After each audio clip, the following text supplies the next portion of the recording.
Hey, how's it going, everybody? Welcome to Country Brewster. So this video, we're going to do something a little different. If you are on TikTok, you're going to get a part 1, part 2, part 3, and so on from start to finish of this recipe. If you are over on YouTube, this video will be uploaded in approximately 3 weeks. So you will get the entire video all in one from start to finish. We are going to be doing a blueberry wine recipe. We have done this recipe before. We are going to take some things out that we did before. This is going to be a entry level to winemaking type of video.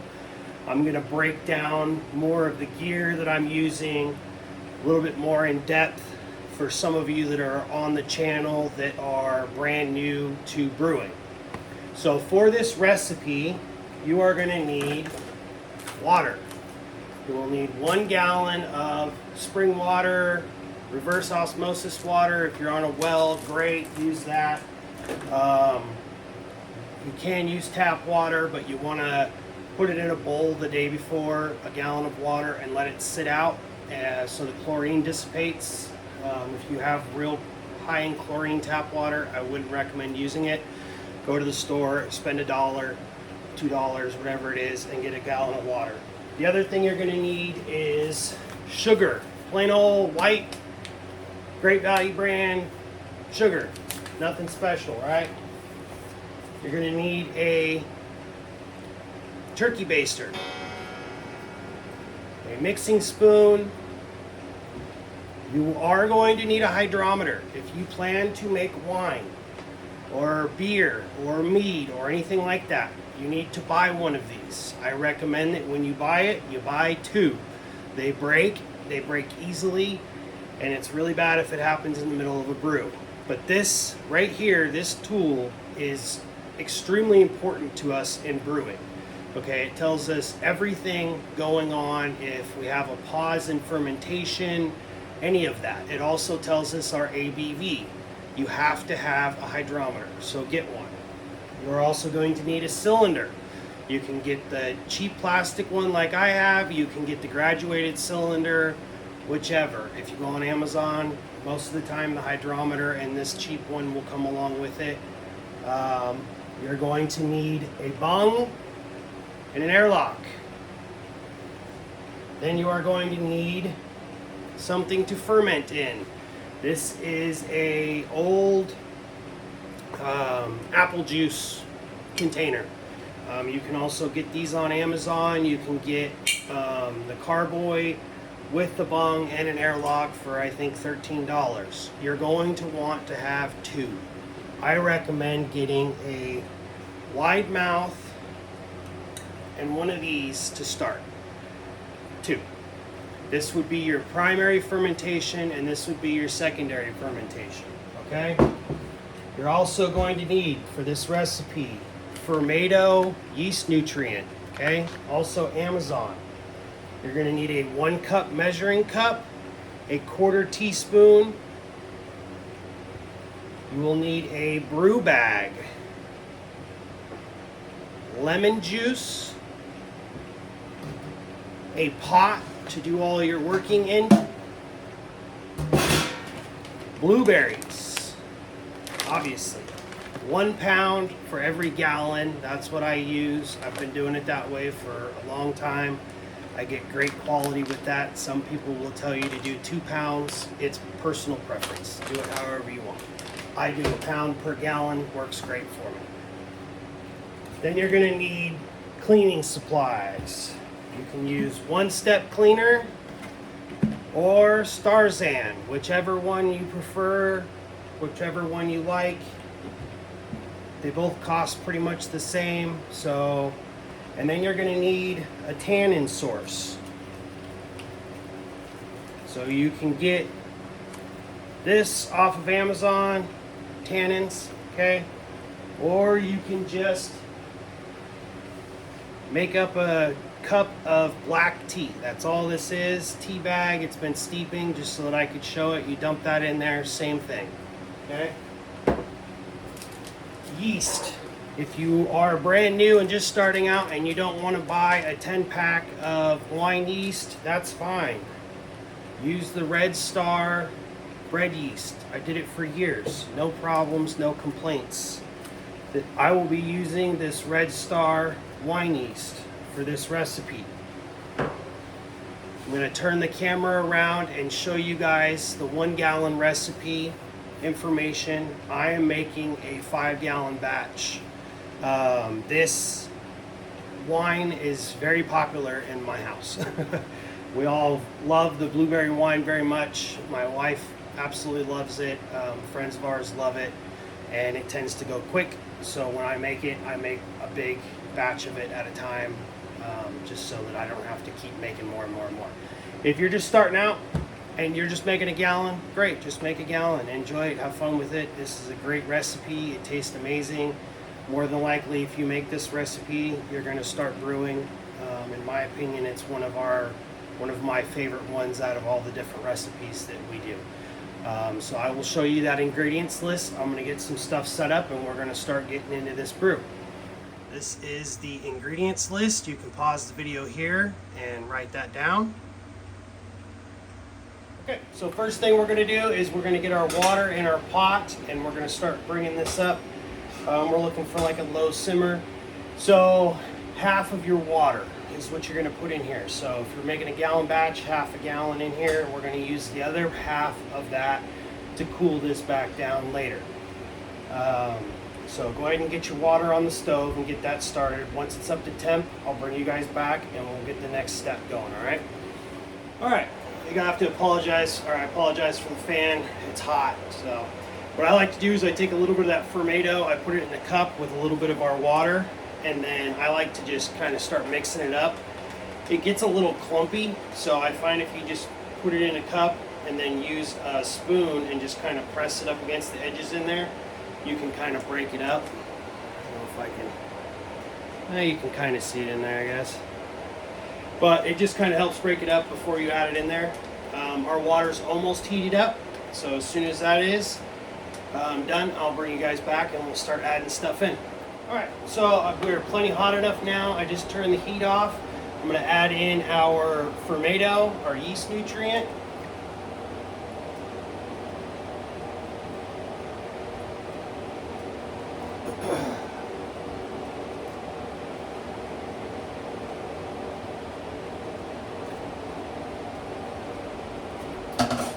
And as usual, I've already cleaned and sanitized everything we're using.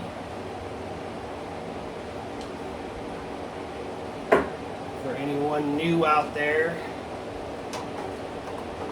So I'm going to give this a little mix here and then I'll bring you guys over and show you what it looks like. So I dumped in the tea for our tannins and I've added the yeast nutrient, so it just looks like a watered down pot. Let me show you guys what that looks like. Idea, that's kind of what it looks like right now. It's got the tea in there for our tannins and that yeast nutrient. So, and that kind of gives you an idea of the level of heat we're looking for. It doesn't need to be a boil or anything crazy. We just want to get the water heated up. Okay, now we're going to start adding in our sugar. For me, I'm doing a 5-gallon batch, so that's a lot of sugar.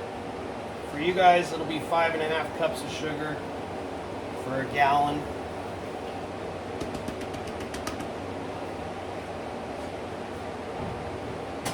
We just want to get that real nice and incorporated into the water here.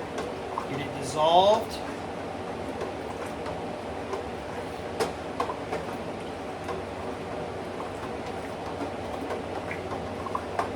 So I'm going to get this all nice and incorporated and then I'll bring you guys back for the next step.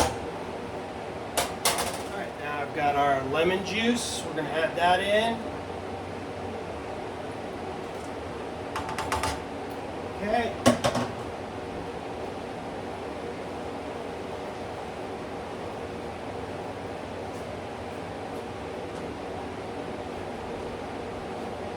And I've got our brew bag.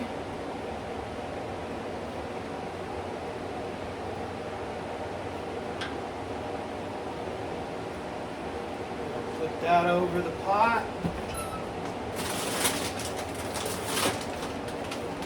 And straight out of the freezer, we've got our blueberries.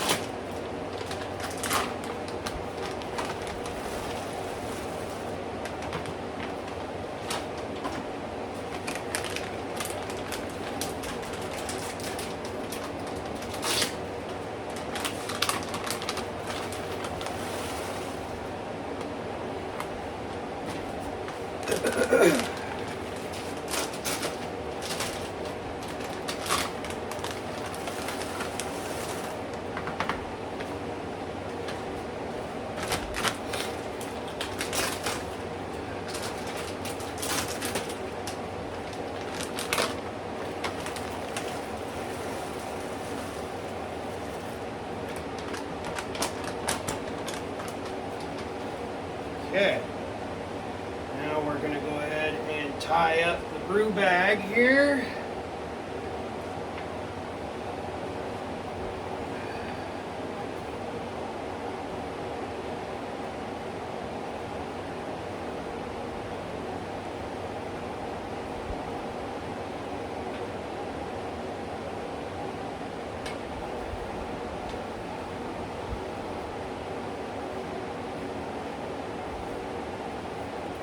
Maybe.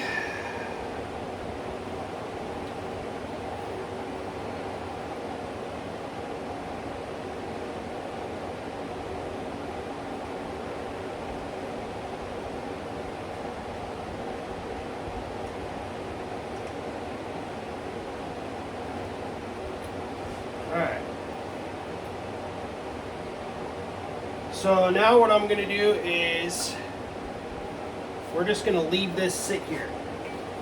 It's still hot, obviously, so we're just going to kind of give this a little mix, kind of get all those berries in there, and then I'm going to put the lid on this, and I'm just going to leave it sit here for a couple of hours and let it cool down and kind of just let all that meld together. So in a couple of hours, once that's done and this temp on this comes down, I'll bring you guys back and we'll go to the next step. So we're back, everybody. It's been a couple of hours. We got a nice high view for you guys. I took it out of the pot and dumped it into the bucket. Haven't done anything else. It's still a little bit warm, but we're going to start adding in our remaining water. So for me, like I told you guys earlier, I'm making a 5-gallon batch. So I've got us a nice big bucket here. This is actually a 7.5 gallon bucket. I'm only going to be doing 5 gallons in here. So for you guys at home, you'd be adding in your other half a gallon of water that you saved. You want to be careful when you're pouring this because you really don't want to splash this mixture here. If it gets on any of your clothes or anything like that, it's going to stain it really good. So by adding in the remainder of our water, this is going to help bring this temp down the rest of the way so that we can get to a nice working temperature to pitch our yeast in. So I'm just going to sit here and add these in. Once they're added in, you're going to want to mix this up real good and get everything really well incorporated. And then we're going to take our starting gravity reading and we'll go from there. So I will bring you guys back once I'm done adding in all this water. I got us up to our 5-gallon mark on the side of the bucket. I got everything mixed up really well. I have our turkey baster and hydrometer. So we're going to take our starting gravity. So there is a way to do a math equation to get the ABV. If you want to learn how to do that, there's videos on YouTube on how to do that. If you're like me, what I do is I go on to, if you go into the App Store and you type in ABV calculator, it will come up with a calculator, and all you do is put in your starting gravity and your end gravity and it gives you your ABV. That is what I use. Okay, we are showing a starting gravity of 1110, which is exactly where I wanted to be, I believe. Look at my notes.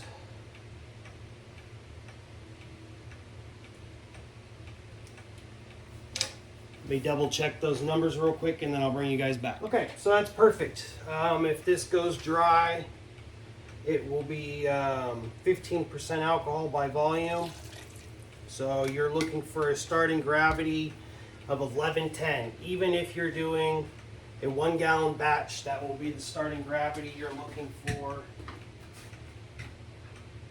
You just won't be adding in 11.5 pounds of sugar or 27.5 cups. You'll be doing 5.5 cups, but you'll still get the same gravity.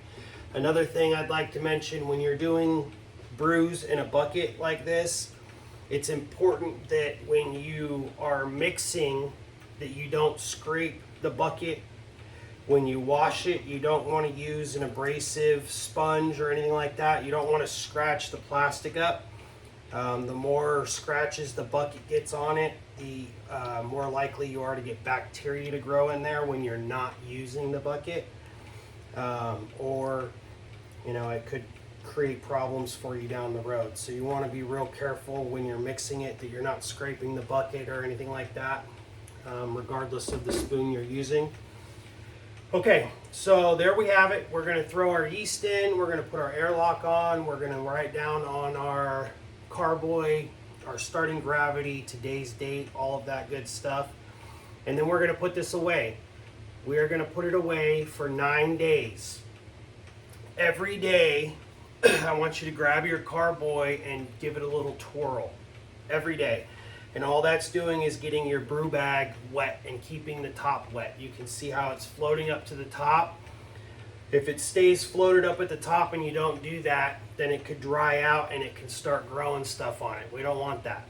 So every day for 9 days, you're just going to grab this bucket or your carboy or whatever, and you're just going to give it a little twirl and get those berries wet.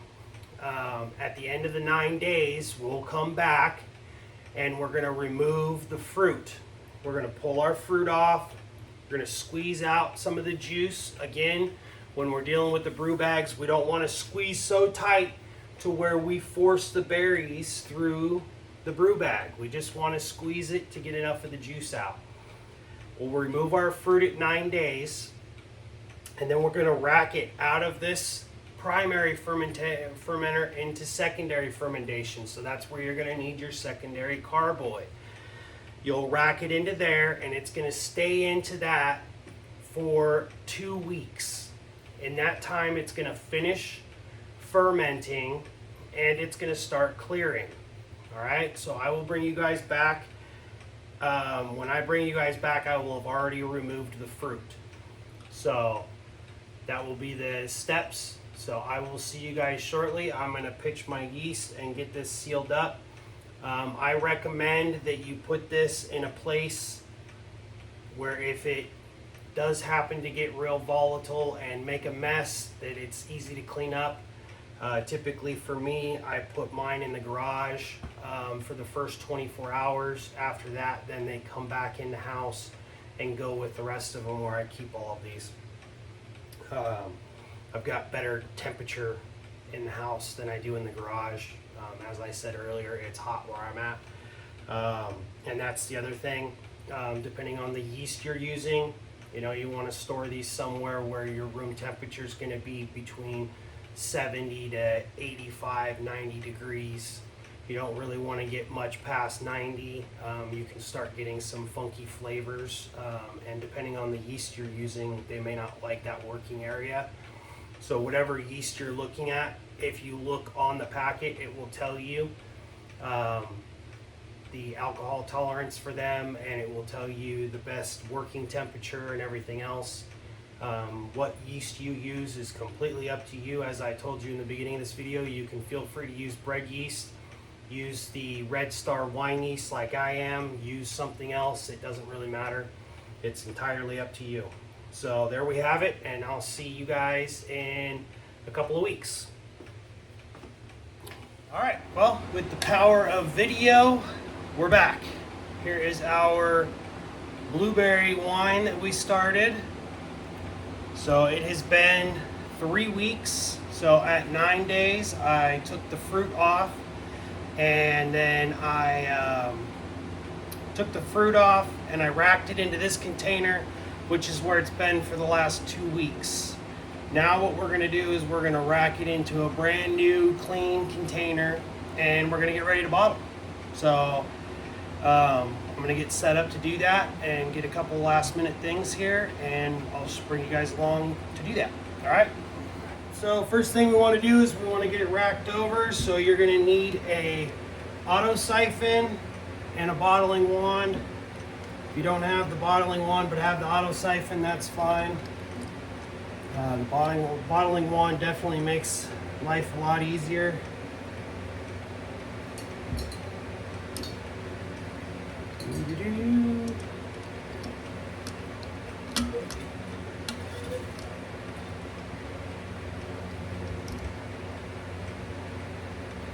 Alright, so you want to make sure to not stir up the sediment in the bottom of your carboy while you're moving this over.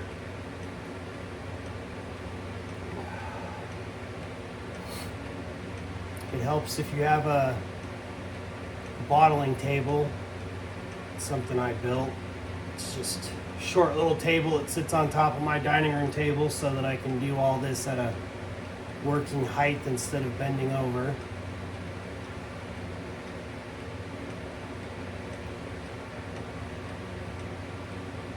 I hope you guys have enjoyed this recipe. We're going to do a little tasting here also. We got to do some degassing. After I'm done bottling this, it's going to go straight into the refrigerator, so we're not going to be doing pasteurizing on this video. I've done several videos on how to pasteurize. If you are not planning on putting 5 wine bottles in your refrigerator and would like to know how to do that, you can go watch one of those.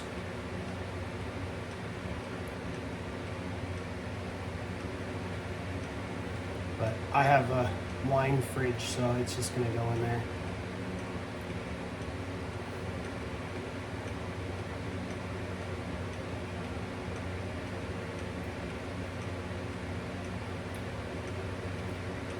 All right, I'm going to finish transferring this over, and then once I'm done with this part, I'll bring you guys back.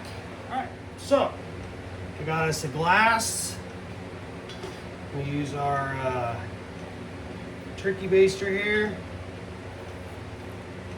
We got to get it a little starting point for where we're at for back sweetening. All right, so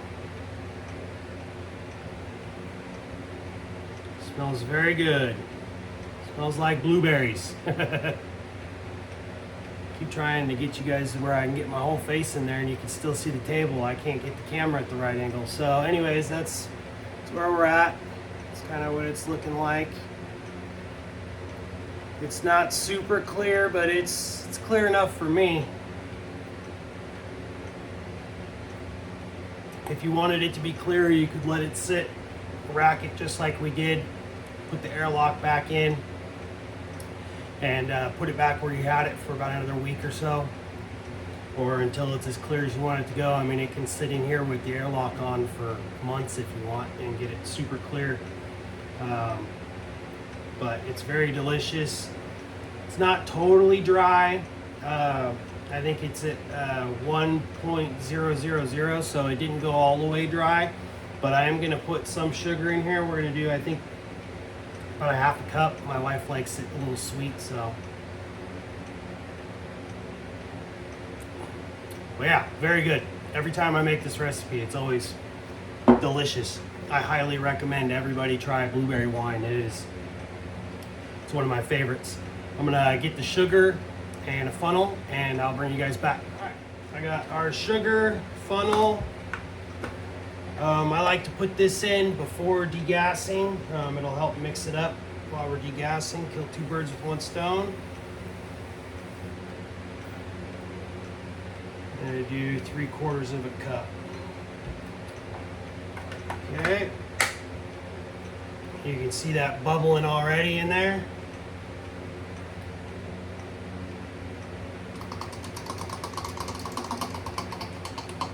If you did not put this in the refrigerator or pasteurize it, fermentation would kick back off very quickly. You can see those yeast are like, oh yummy, more sugar.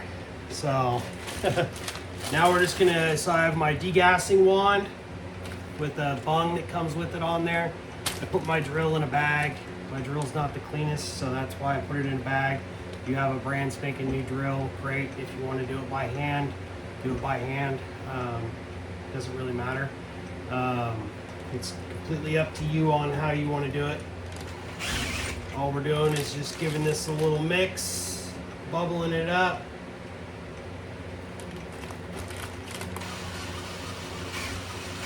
I like to go one way and then kind of go backwards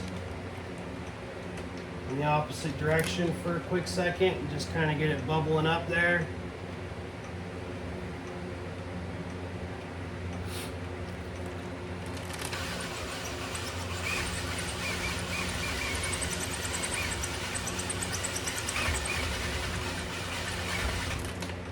Shake the whole table and you guys.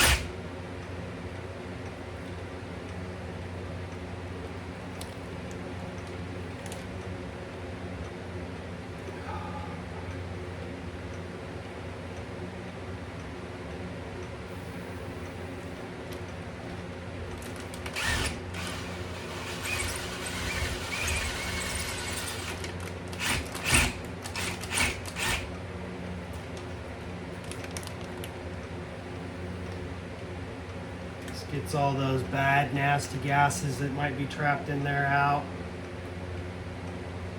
Nobody likes footy wine.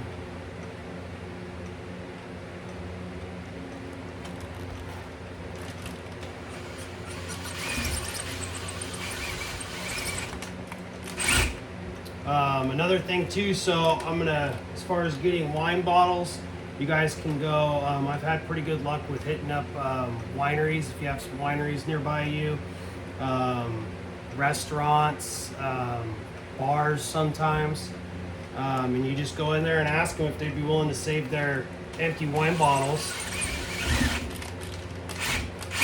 And most of the time, you know, not most of the time, but sometimes they say yes, and then you end up with more wine bottles than you know what to do with. And I have a video on YouTube for removing the labels off of there. The easiest way I've found, there's tons of different videos out there of people showing how to do that. If you don't like my way, try someone else's. And then I put those chalkboard labels on. They're reusable, so I can erase whatever I write on there and use them again. So.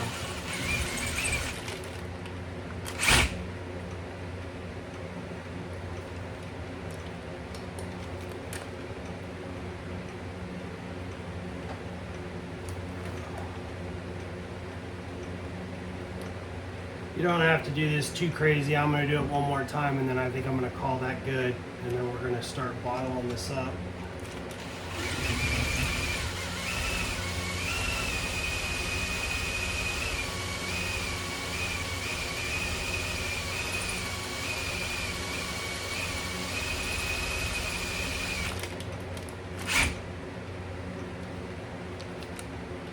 Make sure we get that sugar well and mixed up in there.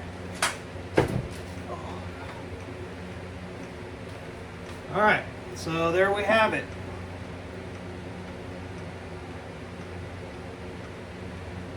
It's really good stuff. I like it a lot. Let's get a little bit more out of here.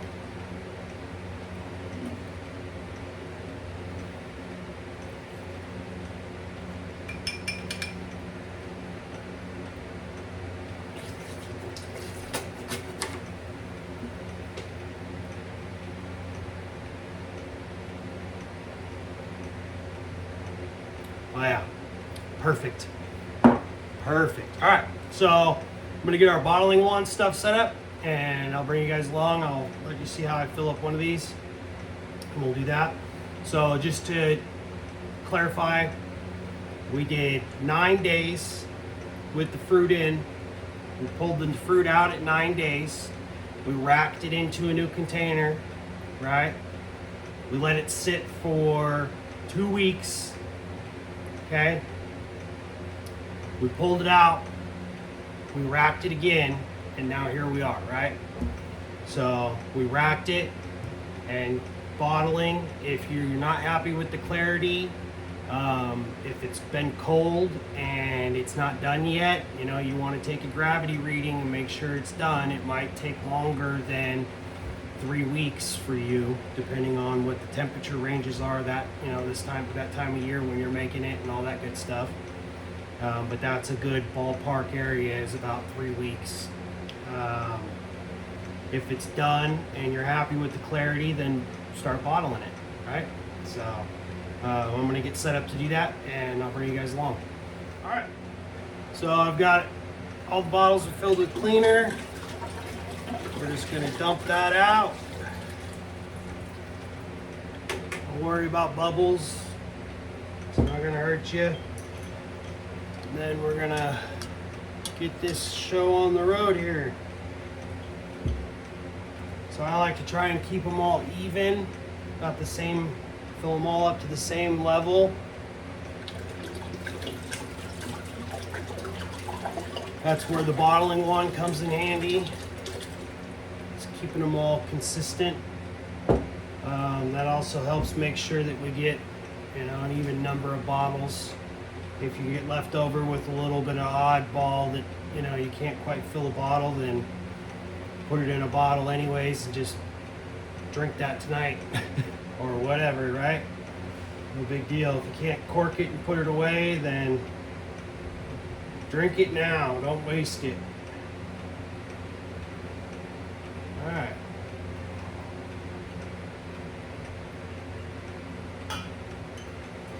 It's always good to have a towel down when you're doing this, because you're gonna get a drip here, drip there, or a mess, or whatever. You'll see in my videos I always have a towel down. My wife has given me designated towels to use for brewing, so it's cool if they get stained. I've got some that have grape juice on them from forever ago. So yeah, I hope you guys enjoyed this video. I hope that for those of you that have had a lot of questions about things, that I kind of answered them. I know some of my videos we go pretty quick in them, and that's just because they're supposed to be short recipe videos. You know, they're for those that already know how to do this and are looking for new recipes, you know. So this video is more geared towards someone who's new and needs to know what all the equipment is that I'm using and how I'm doing it. A more in-depth breakdown of what all the different things are that I'm using and stuff like that. We are going to do a recipe coming up that will be like a beginner's recipe, where you basically need nothing to do this recipe. We're gonna do it just like I did it in the very beginning that got me into brewing. We use Welch's grape juice and a container, or that container that it comes in, and we brew it all in one. You don't need any sanitizer or anything like that. And that's how I started out brewing. So I got that recipe off the internet and tried it and decided that this was something I was interested in doing as a hobby, and here I am. Got a whole bunch of stuff so that I can make tons of different recipes and do videos and all kinds of good stuff. So we do beer and wine and mead and tons of hard ciders. My wife loves it, so it's a win-win for everybody. She helps come up with a ton of great recipes on a regular basis. So, and before we're done, I'll give you guys a final ABV on this. I just am using my phone at the moment.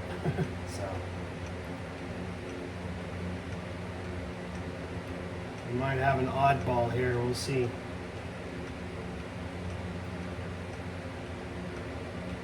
Typically a gallon is about 750 milliliter wine bottles, but that wasn't quite a full gallon either, so.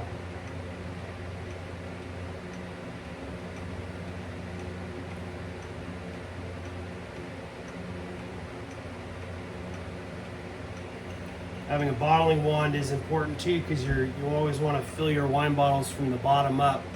So even if you don't have a bottling wand, you still want to put the hose all the way down on the bottom. Introducing the least amount of oxygen possible into the brew while filling is a must, especially if you're going to pasteurize and store this long term. You want to make sure that when you go to grab one of these in a year or whatever, that they're still good and they didn't turn the vinegar on you.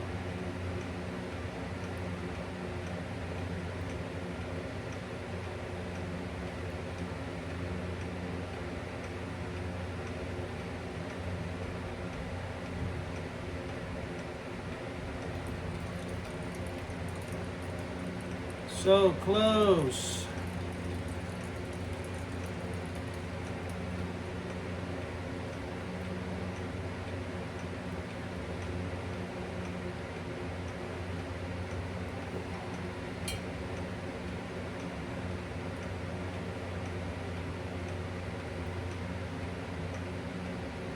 All right, give me just a second to put this away and I'll bring you guys back. This is the oddball, not quite all the way full, so I'll just give this one to my wife when she gets home from work and tell her that's the one she can drink.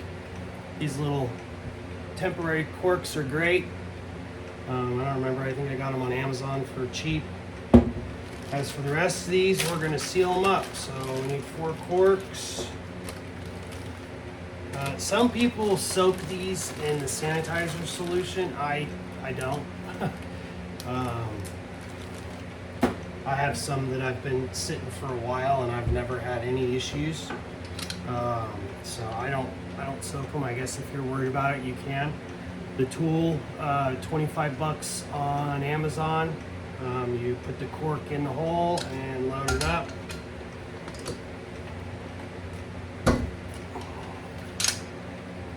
And there you have it. Super simple. So I'm going to do the rest of these and then I'll bring you guys back. So there we have it. Label them. They're all corked, right? Sealed up. Blueberry wine, today's date, and these finished off at 14.5%.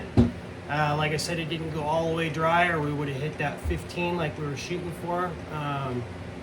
If you want to let it go a little longer, like I said, be my guest, let it sit for a little bit longer and you can get all the way to that 15 in another week or so. Get a little bit clearer if that's something you're interested in. I'm happy with this. It turned out really nice. I hope you guys enjoyed this video. Thank you so much for tuning in to Country Brewster, and I'll see you guys on the next one.